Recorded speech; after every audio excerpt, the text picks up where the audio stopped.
फरेब, बेईमानी, कत्लाम कुछ भी करने को तैयार है। तो आप घर घर में शांति दूत फैलेंगे, घर घर में, तो घर घर में जा कर के लोगों को समझाओ कि अभी बहुत दिन कम है। गुरु महाराज ने कहते कहते यह भी कह दिया था कि अब तो तुम्हारे दिन पूरे हो गए। मैंने खुद सुना है, स्टेज से कहा था, पर उनकी दया से आप और हम जीवित हैं, वरना हमारा जीने का अधिकार हमने ख़त्म कर दिया है। मालिक मिल गए तो वो बचा रहे हैं। अब उनकी बातों पर ध्यान दोगे तो तुम्हारे अंदर में जो शक्तियाँ हैं वो आज भी है, जो पहले थी वह आज भी है। आपको याद होगा, किताबें पढ़ो, जितने भी राक्षस धरती पर हुए, जिन्होंने देवताओं से टकराव किया, अपने बल पर नहीं। हर राक्षस की पत्नी पतिव्रता थी और उस पतिव्रता के बल पर राक्षसों ने अपना डंका बजाया। यही अभियान मैं कितने दिनों से चिल्ला चिल्ला कर बता रहा हूँ कि कोई भी बहन अपने पति की सेवा तन मन लगा करके करे, उनके आदेश का पालन करे, भूल कर भी उनसे झगड़ा ना करे। 3 चीज़ें, इसके लिए आपको कोई व्रत करने की ज़रूरत नहीं है, कोई मंत्र का जाप करने की ज़रूरत नहीं है। आपका नाम पतिव्रता के लिस्ट में आ जाएगा। और कई जगह आपने कीर्तनों में सुना होगा कि तुका मने पतिव्रता आणि तिची देवावर सत्ता। अब ये प्रकृति के जो प्रकोप होने वाले हैं, इसको कोई मोई का लाल रोक नहीं सकता। ना तूफान रोक सकता है, ना बर्फ़ की वर्षा रोक सकता है, ना अतिवृष्टि रोक सकता है, ना अनावृष्टि पानी गिरा सकता है। यह शक्ति हमारे भाइयों ने मिट्टी पलोद कर दी।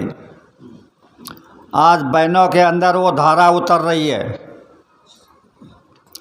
यहाँ के देवियों का प्रताप सब जग से निराला है। भारत की देवियों का प्रताप सब जग से निराला है। सतियों के सत पर टिका हुआ ये देश हमारा है, अन्य देशों में नहीं। भारत देश धार्मिक देश है। यहाँ ऋषि मुनि, त्यागी, सन्यासी, तपस्वी ऐसे लोग हो गए, और ये सतियों का देश है। अनुसया ने तीनों देवताओं को बच्चे बनाए। सावित्री ने अपने पति को यम से वापस लाया। नर्मदा और अनुसया से तो भगवान भी हारा है, यानी इनके आगे भगवान भी कुछ नहीं कर सकता। इतनी शक्ति इनके अंदर में है, पर इन्होंने अपने कर्मों से उस शक्ति के ऊपर मिट्टी पलोद कर दिया। तो बहनों, ध्यान से सुनो, अगर तुम पतिव्रता धर्म की पालना करोगी तो ये जो आप देख रहे हैं प्रकृति के प्रकोप, जो 4-5 वर्ष पूर्व आपने देखा नेपाल और उत्तराखंड में, और पिछले 2 वर्ष से आप देख रहे हो कोरोना की बीमारी को। ईश्वर ने तो कहर किया, ईश्वर ने तो कहर किया, कोरोना को भेज दिया। अरे मुर्दे पीछे मुर्दे चले, एक एक ललकारे, एक मुर्दा दफन करे तो दूसरे की तैयारी तो करते करते तीसरे का प्राण जावे। आदमी थक गए, गाड़ी पे लेके जावे।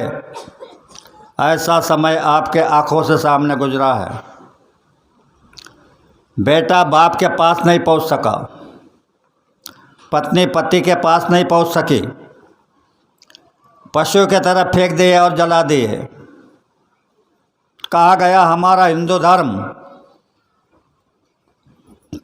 कि 4 पाई ये बनाओ, त्योड़ी बनाओ और उसको 4 लोग खंदा लगा करके ले जाओ, आग लगाओ, 10 दिन का 11 दिन का कार्यक्रम करो, सब खत्म। यह जब खत्म हो गया तो कितना पाप बढ़ गया इसका अंदाज करते हो? तो आप आंखें वाले हैं, आंखें हैं आपको, आंखों से आपने ये सारा चिन्ह देखा। तो अब एक ही काम फाइनल कर लो, अपने अंदर में संकल्प कर लो कि मैं कोई ऐसी एक बात करूँगा कि मेरे पीछे मेरा नाम जिंदा रहेगा। अगर आप यह संकल्प कर लोगे तो वह मालिक तुमको मदद करेगा। जैसे बहनों को बता रहा हूँ, तुम पतिव्रता धर्म की पालना करने जाओगी तो आज धरती के ऊपर जगह जगह रावण, चौराहे चौराहे दुर्योधन मंडरा रहे हैं।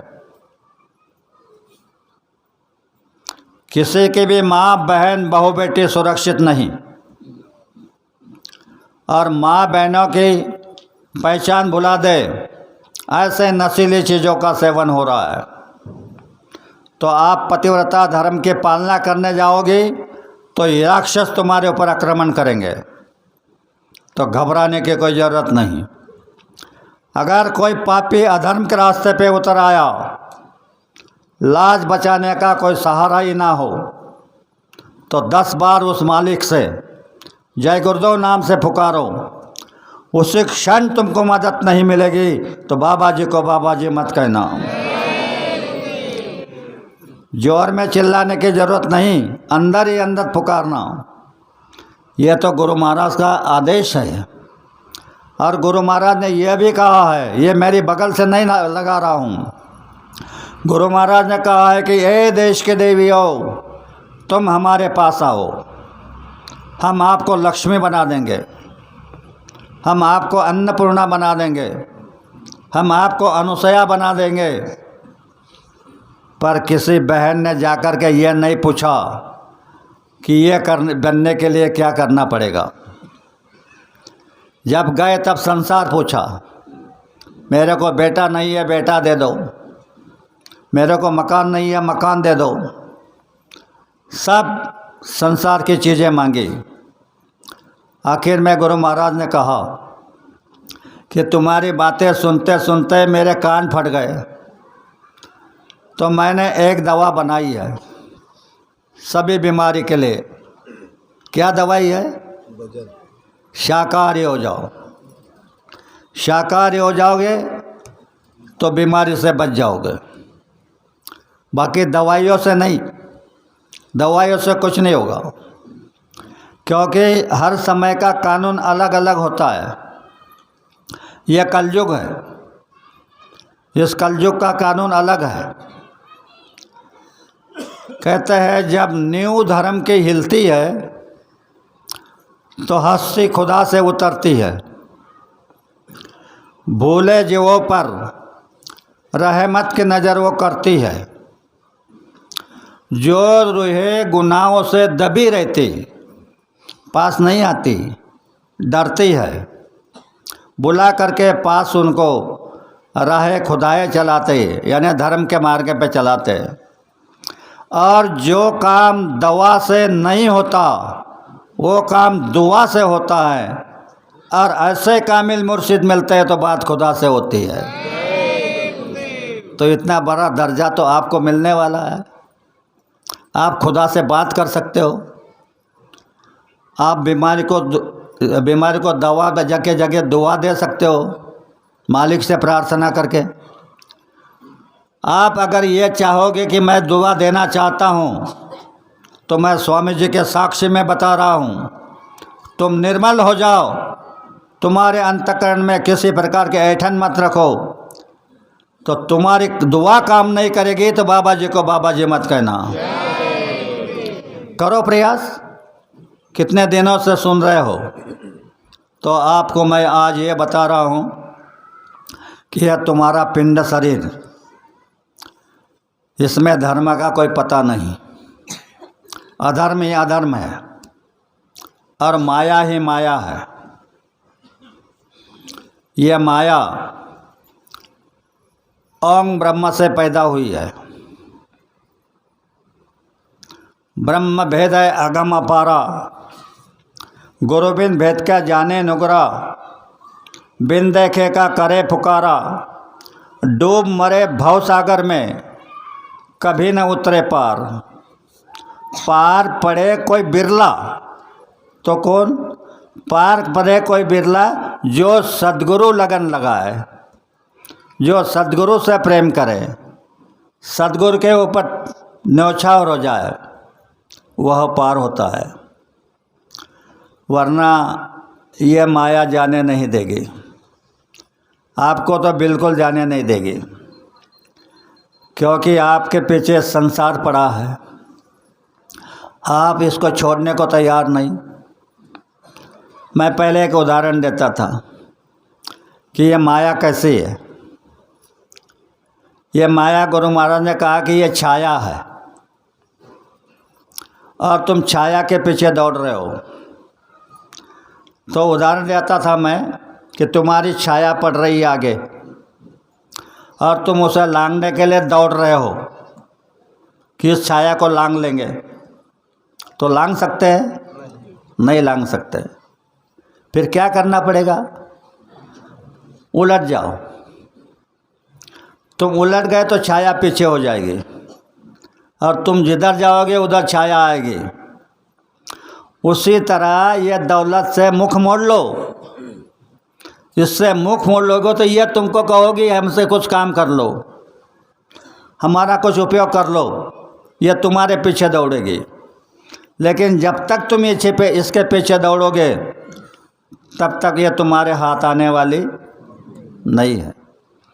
तो प्रेमी भाइयों और बहनों, समय अब देखा जाए तो बहुत कम है। बात ऐसी है, कोई व्यक्ति मर रहा हो तो उसकी जान निकल जाती है, तब तक वो मंजूर नहीं करता कि मैं मर रहा हूँ। उसी तरह ये जो समय गुरु महाराज ने आपको बताया है, तो आप ऐसे ही समझ रहे हो कि आएगा, अभी इतने में थोड़ी आ रहा है। तो ये भ्रम में मत रहना। कब क्या हो जाएगा इसका भरोसा नहीं। तो आप सभी भाई और बहन साधना में जुड़े रहो। आए मौके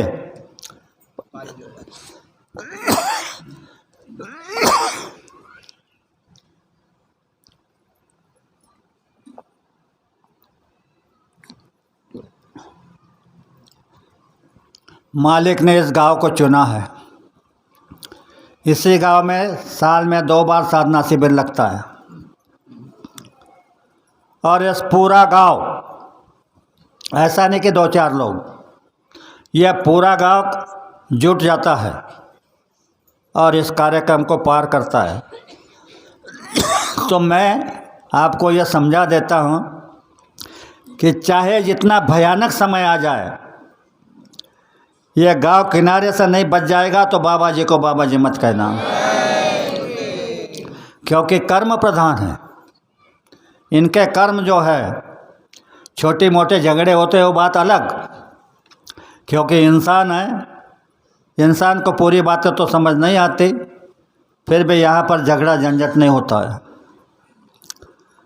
तो आप भी अपने गांव में सबके साथ प्यार से रहो। गुरु महाराज का एक आदेश हुआ है, सब लोग आपस में मिलजुल करके प्यार से रहना। आदेश का पालन करना भक्ति है ना, तो फिर इसका पालन करो। देखो तुम्हारी भक्ति कैसे बढ़ती है। भक्ति क्या करती है? भक्ति बनी तलवार और भजन की ढाल बने।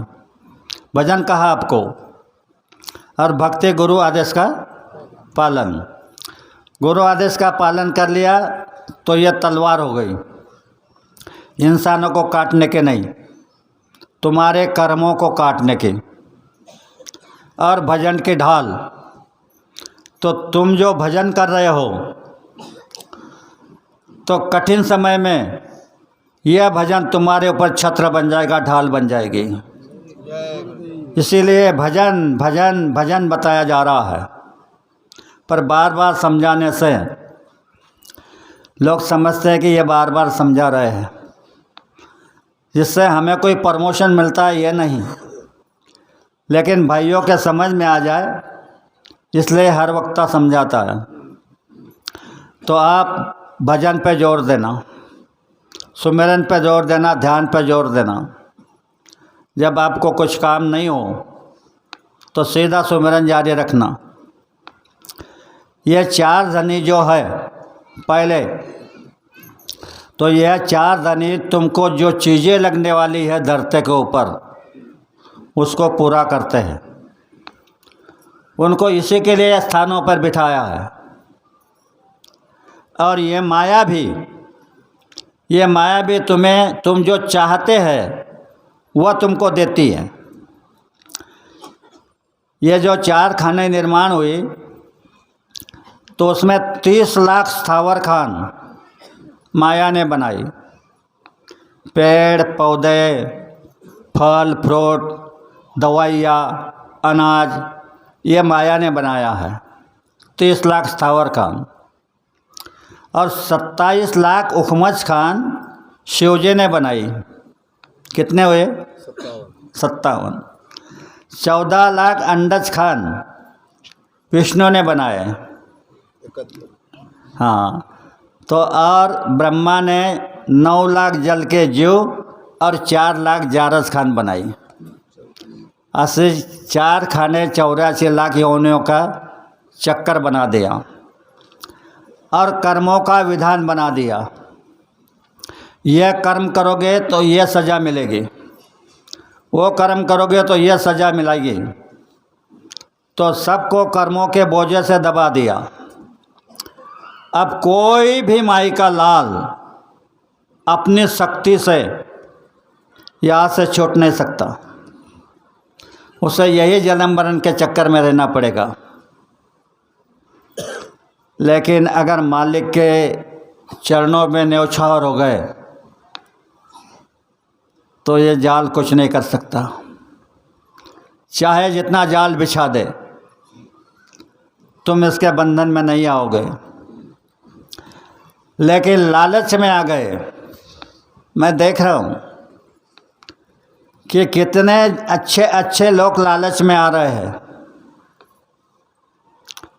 लालच में वो अपने धर्म को बिगाड़ रहे हैं, क्योंकि उसका फंदा है।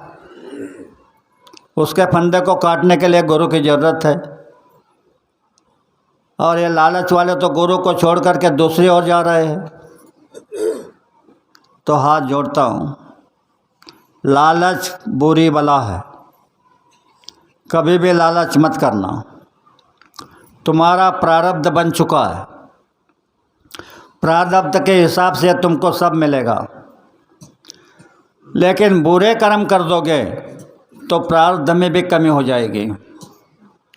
लेकिन प्रारब्ध तो ऐसा बना है कि तुम्हारे जीवन में कोई कमी ना पड़े। और दूसरा विधान कर्मों का बना दिया।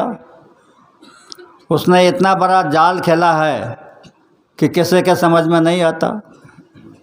तो भाइयों, आप लोगों से सबसे ज़्यादा जो मैं समझाया उस बात को और दोहरा देता हूँ कि आँख होकर अंधे बनो, कान होकर बहरे बनो और मुंह होकर गूंगे बनो। यह कुछ अटपटी बातें होती हैं। जैसे गुरु गूंगा यानी बोलता नहीं, गुरु गूंगा, गुरु बावरा, गुरु देवन का देव। गुरु से मिलना बड़ा कठिन है, कर ले गुरु की सेव। अब इसमें क्या समझेगा इंसान? गुरु को मिलना कठिन है तो कैसे सेव करोगे? जब मिलेगा तब तो सेव करोगे, सेवा तब तो करोगे। तो बात यह है कि जिस पोल से तुमको नामदान मिला है उसे गुरु समझो। गुरु तो अलग है। जिस पोल से नामदान मिला है उसकी सेवा करो, उसको सेवा करो तो तुम्हारी नाम की कमाई हो जाएगी। तुम्हारे अंदर जो नाम बज रहा है 2400 घंटों, वह नाम की कमाई हो जाएगी। और जब नाम की कमाई हो जाएगी तो तुम्हारे अंदर की गंदगी कटने लगेगी, छट जाएगी। यह अंतःकरण में जब चिंगारी पड़ती है नाम की, पहले लोग माचिस नहीं यूज करते थे, पहले चकमक होते थे ऐसे वहाँ पर अगर चिंगारी पड़ गई नाम की तो जितने बड़े बड़े ढेर है कर्मों के सभी जल के खाक हो जाएंगे। आजमाइश करना।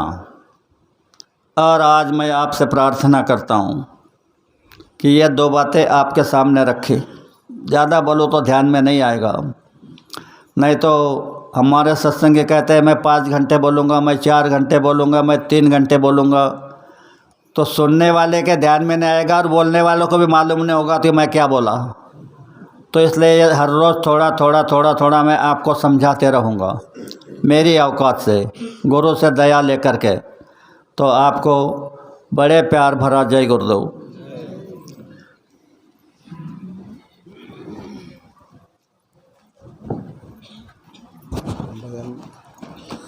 जय गुरुदेव।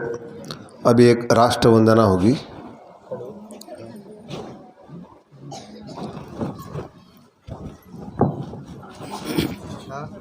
जय गुरुदेव। तन मन धन से सदा सुखी हो भारत देश हमारा, सभी धर्म और पंथ पक्ष को दिल से रहे प्यारा। विजयी हो, विजयी हो, विजयी हो भारत देश हमारा। निर्भय हो यह देश की माता, मंगल कीर्ति कराने। सत्यशील और निर्मल मन से वीरों को उपजाने। सद्गुणी हो यह देश की जनता, जीवन सुख सजवाने। रंग कराव पंडित भिखारी, सबको सुख दिलवाने। विजयी हो, विजयी हो, विजयी हो भारत देश हमारा। स्पृश्य हटे यह सारा, देश कलंक मिटाने। सबके मन कर्तव्यशील हो, धन उद्योग बढ़ाने। सबका हो विश्वास प्रभु पर, अपनी शक्ति बढ़ाने। ब्रह्मचर्य अध्यात्म दैवी गुण घर घर में प्रगटाने। सारा भारत रहे सिपाही, शत्रु को दहशाने। टुकड़िया दास कहे स्फूर्ति हो, सबको भक्ति कराने। विजयी हो, विजयी हो, विजयी हो भारत देश हमारा। तन मन धन से सदा सुखी हो भारत देश हमारा, भारत देश हमारा।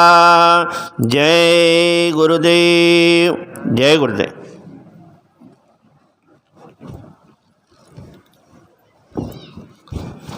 जय गुरुदेव। आता सर्व प्रेमी मिळून आपण सामूहिक आरती करूया। जय गुरुदेव। आरती करू गुरुदेव की जिन भेद बतायो, चरण कमल की छाव में जिन सूरत बिठायो, जन्म जन्म के पाप को जिन दूर हटायो, मौसम पतित पुनित करी निज हृदय लगायो, दीन दयालु दया करी दियो शब्द जा,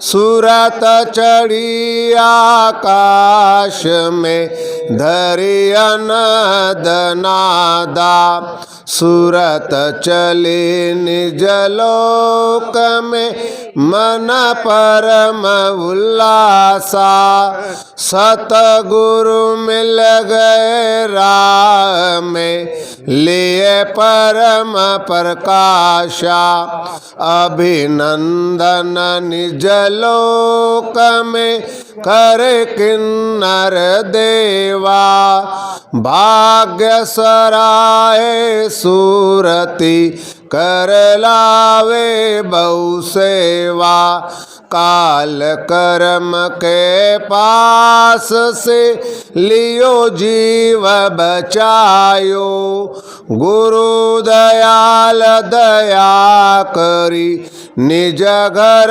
पहुँचायो, आरती करू गुरुदेव की जिन भेद बतायो, चरण कमल की छाव में जिन सूरत बिठायो। जय गुरुदेव। जय गुरुदेव नाम किसका, यह नाम नहीं इंसान का, आओ सतयुग आपका।